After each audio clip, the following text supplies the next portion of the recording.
বন্ধুরা, কেমন আছেন সবাই? আশা করি সবাই ভালো আছেন। বন্ধুরা, আমাদের এই গল্পগুলো যদি ভালো লাগে অবশ্যই লাইক করবেন, কমেন্টস করে জানিয়ে দেবেন। আজকের গল্প যাও পাখি বলো তারে, লেখা ঈশানুর তাসমিয়া মীরা। পর্ব 3।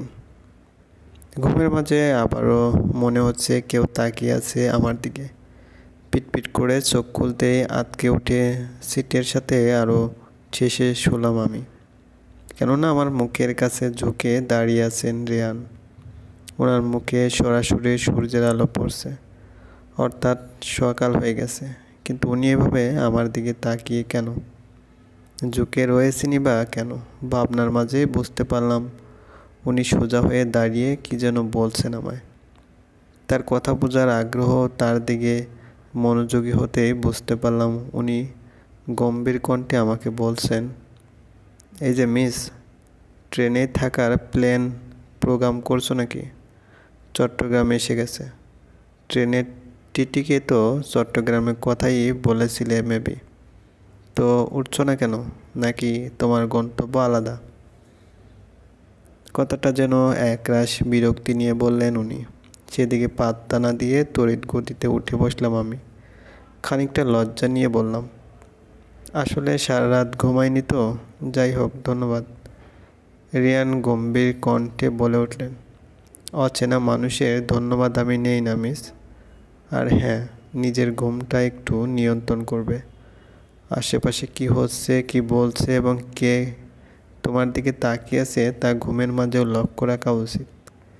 তো গুড বাই মিস, আশা করি আর যেন আমাদের দেখা না হয়। বলেই নিজের কাঁধের ব্যাগ সিট থেকে উঠিয়ে কেবিন থেকে বেরিয়ে গেল ছেলেটা। আমি নির্বাক চেয়ে রইলাম পুরোটা ক্ষণ। ছেলেটার সব কিছুই কেমন অদ্ভুত। তার উপর কি কথাগুলো বলে গেল, সব কিছুই মাথার উপর দিয়ে গেছে। এভাবে কেউ কারোর সাথে কথা বলে নাকি? আশা করি আর যেন আমাদের দেখা না হয়। যত সব। ইচ্ছে করছে তার মুখের উপর বলি, আমিও আপনার সাথে আর দেখা করতে চাই না, কিন্তু কিভাবে? সে তো নেই এখানে, চলে গেছে। হয়তো আর কোনোদিন দেখা হবে না। ভাবতে ভাবতে নিজের সব কিছু গুছিয়ে নিলাম। ফোনটা হাতে নিয়ে টাইম দেখতে নিয়ে দেখলাম সকাল 5:36। একটা দীর্ঘশ্বাস ফেলে লাগেজ নিয়ে ট্রেন থেকে বেরিয়ে ট্যাক্সি নিলাম। এরপর গাড়ি করে সোজা রাঙ্গামাটি চাচ্চুর বাসায়। সকালে ঘুম ভাঙলেও ইচ্ছে করে কিছুক্ষণ চোখ বন্ধ করে রইল দেখি, কিন্তু বেশিক্ষণ না। শুয়ে কেন যেন আরাম পাচ্ছে না সে।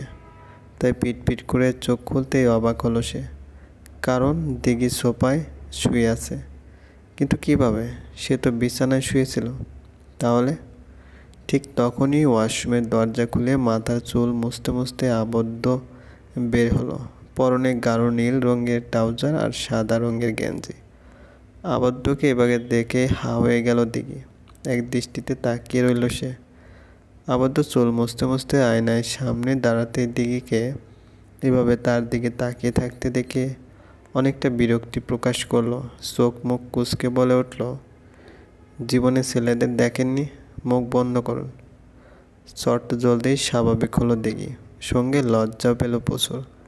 আবদ্ধ আবার বলে উঠল, চুরি করে আবার মাপ চাওয়ার মতো এখন লজ্জা পাচ্ছেন কেন?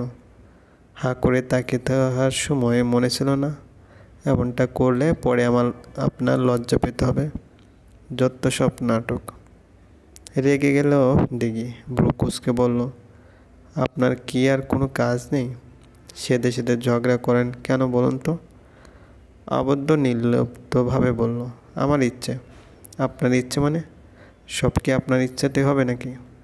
আর আমাকে সোফায় আনলো কে? আমি তো বিছানায় ছিলাম। আমি এনেছি। কেন? ঘুমের মাঝেও কি আপনার আমার সাথে শত্রুতা করতে হবে? আবদ্ধ শান্তভাবে গম্ভীর কণ্ঠে বলে উঠল, শত্রুতা তো আপনি করেছেন দিঘি। ঘুমানোর আগে আমি আপনাকে শর্ত দিয়েছিলাম আমার শরীরের সাথে যেন আপনার শরীর স্পর্শ না হয়, ডিস্টেন্স রেখে শুবেন।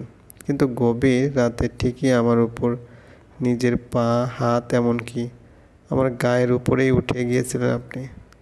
তাই বাধ্য হয়ে সোফায় শুয়ে দিয়েছি আমি। আবদ্ধের কথায় দিঘি আবারও লজ্জা পেল। কিন্তু সেটা পাত্তা না দিয়ে বলে উঠল, তাই বলে সোফায় শুয়ে দিবেন? ডাকতেও তো পারতেন, নতুবা নিজে সোফায় ঘুমাতেন। আপনি জানেন আমি বিছানা ছাড়া ঘুমাতে পারি না। ঘুম থেকে ওঠার পর শরীর ব্যথা করে। এই যে এখন ঘাড় হাত পা ব্যথা করছে। আবদ্ধ নির্লিপ্ত কণ্ঠে বলল, that's not my problem Mrs Ahmed. তাছাড়া শর্ত যেহেতু আপনি ভেঙেছেন সেহেতু আপনাকে শাস্তি পেতে হবে। দিঘির এবার রাগ লাগতে শুরু করলো। কি পেয়েছে কিসে? যা ইচ্ছে করবে তাই করবে নাকি? দিঘির ইচ্ছের কি কোনো মূল্য নেই? ছোটোবেলায় আর্টস পড়তে চাইলে বাবা মা সায়েন্সে ভর্তি করিয়ে দেয়। বড় বোন অন্যজনের সাথে পালিয়ে গেলে জোর করে আবদ্ধের সাথে তার বিয়ে করিয়ে দেয়। এখন আবার আবদ্ধের এমন অত্যাচার। না, সে এগুলো মানবে না, কখনোই না। তার তো এখন মনে হচ্ছে আবদ্ধ ইচ্ছে করে করছে এমন। বড় বোন পালিয়ে যাওয়ার শাস্তি দিচ্ছে তাকে। ভাবতেই ভ্রুটা আরও কুঞ্চিত হলো দিঘির। তীক্ষ্ণ দৃষ্টিতে আবদ্ধের দিকে তাকিয়ে দৃঢ় কণ্ঠে বলল, সত্যি করে বলুন তো, আপনি আমার বড় বোনের শাস্তি আমাকে দিচ্ছেন তাই না? দিঘির থেকেও তীক্ষ্ণ দৃষ্টিতে আবদ্ধ এবার তাকালো দিঘির দিকে। বলল, মাথার স্ক্রু ঢিলে নাকি? কি বলছেন এগুলা? কি বলছে বুঝতে পারছেন না? আমার সাথে এমন ব্যবহার কেন করছেন তাহলে? আবদ্ধ ভ্রু কুঁচকে বলল, কেমন ব্যবহার করেছি? আপনাকে কি মেরেছি নাকি কেটেছি, নাকি কাটা গায়ে নুনের ছিটা দিয়েছি? দিঘি আমতা আমতা করে বলল, নাই বা করলেন, কিন্তু এভাবে কথা কেন বলেন? নিজের বউকে কেউ আপনি আপনি বলে ডাকে? এমন রূঢ় ব্যবহার করে? আপুর সাথে বিয়ে হলে নিশ্চয়ই এমন ব্যবহার করতেন না। শোনো, তোমার আপু বা তোমাকে কাউকেই পছন্দ ছিল না আমার। মায়ের পছন্দেই বিয়ে করেছি আমি। তাই কারোর জন্য অন্য কাউকে শাস্তি দেওয়ার কথা প্রশ্ন আসছে না। আর রইল ব্যবহারের কথা, তোমার বর এমনই, কারোর সাথে ভালোভাবে কথা বলা বা মা বোন ছাড়া অন্য কোনো মেয়েকে ভালোবাসা, দুটোর কোনোটি পারে না সে। তবে তুমি করে বলতে পারি যা এখন বলছি আমি, চাইলে তুইও করে বলতে পারি, বলবো? আবদ্ধকে দেখিয়ে দিঘি ভেঙচি কাটে। আবদ্ধ চোখ ছোট ছোট করে তাকায় দিঘির দিকে। সেদিকে পাত্তা দেয় না দিঘি। ধীর পায়ে এগিয়ে যায় বাথরুমের দিকে। মনে মনে কেমন ভালো লাগা কাজ করছে তার মধ্যে। বড় অপর জন্য তার সাথে আবদ্ধ রেগে নেই। তার উপর আবদ্ধ কি যেন বলেছিল, তোমার বর। উফ, কথাটা এখনো কানে বেজে চলছে দিঘির। নতুন এক অনুভূতি প্রকাশ পাচ্ছে মনে মনে পণ করলো দিঘি। বিড়বিড় করে বলে উঠল, আমিও দেখব মিস্টার খারুশ, আপনি কিভাবে আমাকে ভালো না বেসে থাকতে পারেন। চাচ্চুর বাড়ি পৌঁছাতে পৌঁছাতে সকাল গড়িয়ে দুপুর হয়ে উঠল। পাহাড়ের উপর বাড়ি হওয়ায় বিশেষ বেগ পেতে হয়েছে আমার। অবশেষে বাড়ির সদর দরজা দিয়ে ভিতরে ঢুকতে যেতে কোত্থেকে মেহেরুন এসে হাজির। আমাকে দেখেই চেঁচিয়ে উঠল সে। শক্ত করে জড়িয়ে ধরে আনন্দে ভরা কণ্ঠে বলে উঠল, ইয়ার কেমন আছিস মিরু? কতদিন পর দেখা হলো আমাদের। আর কালকে বিয়েতে এলি না কেন? আজকে এসেছিস, তাও এত দেরি? আমি মুচকে এসে বললাম, আগে ভিতরে তো ঢুকতে দে। দাঁত বের করে হেসে উঠল মেহেরুন। দরজা থেকে সরে দাঁড়াতেই ভাইয়া এসে দাঁড়ালেন সামনে। ভ্রুকুচকে আমাকে ভালোভাবে পর্যবেক্ষণ করে বললেন, কিরে মেহেরুন, এটা কেডা? দেখতে তো মিসকি শয়তানের মতো লাগতেছে। মীরা মিসকি শয়তান নাকি? বলেই থুতনিতে এক হাত রেখে ভাববার ভঙ্গিমা করলেন।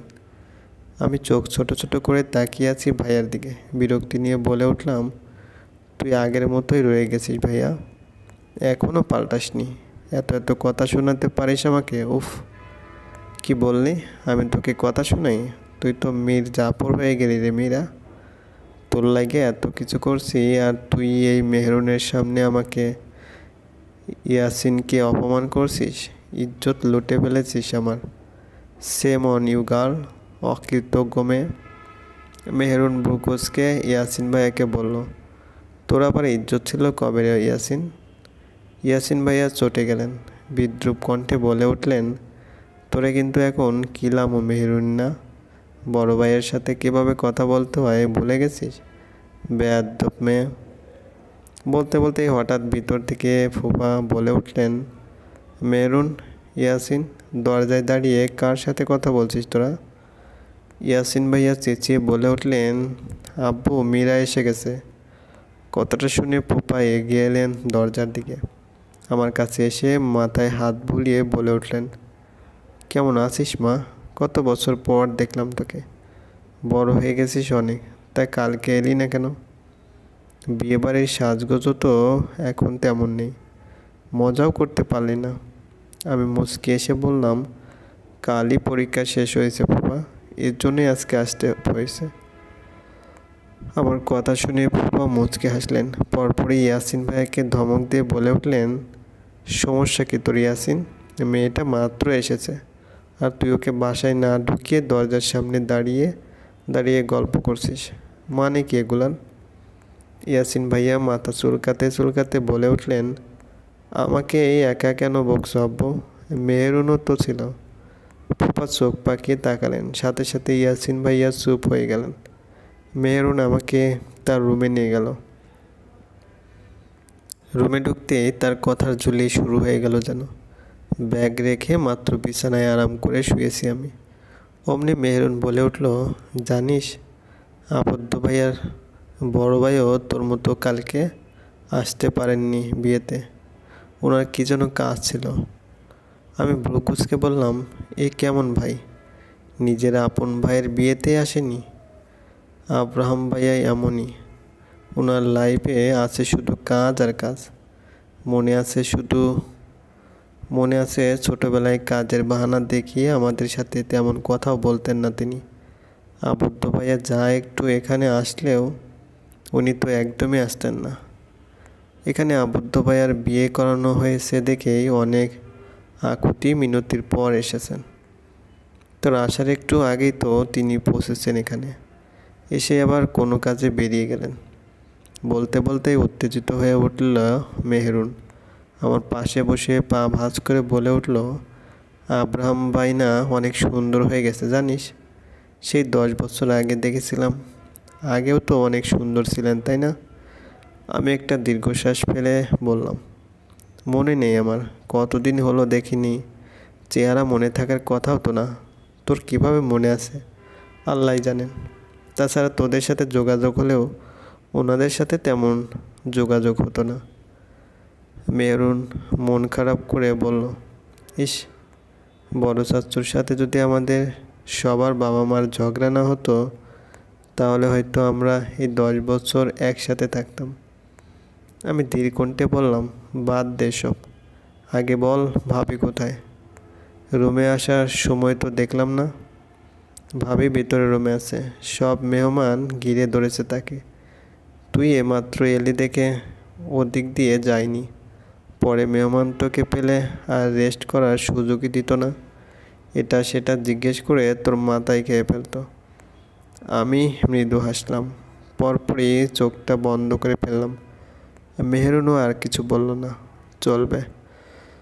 গল্পটি ভালো লাগলে অবশ্যই লাইক করবেন, কমেন্টস করে জানিয়ে দেবেন। আর চ্যানেলে যদি নতুন হয়ে থাকেন অবশ্যই সাবস্ক্রাইব করে পাশে থাকা বেল আইকনটি প্রেস করে রাখুন। ধন্যবাদ, ভালো থাকবেন।